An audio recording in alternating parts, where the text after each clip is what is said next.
proses rayuan kes YB Said Saddiq di Mahkamah Rayuan, dan saya yakin dia sebenarnya tak bersalah.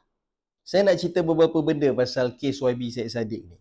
Saya rasa ramai orang yang tak tahu sebenarnya sepanjang perbicaraan kes YB Said Saddiq ni, dia sebenarnya tak dibenarkan untuk bercakap pasal kes ni di luar mahkamah.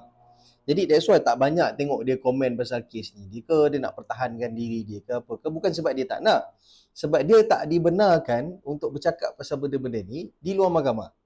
Sedangkan pendakwa pada masa tu, pendakwa raya masa tu, sebenarnya dia boleh keluar buat macam-macam kenyataan lah. Dia boleh cakap nak pastikan memang Said Saddiq tak jujur, pastikan ini, pastikan itu.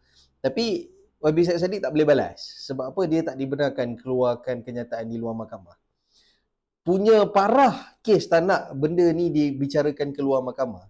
Bukan sekadar YB Said Saddiq tau. Saya ingat dalam satu perbicaraan saya, masa tu saya datang dan saya duduk kat dalam mahkamah. Salah seorang kawan kita orang yang ada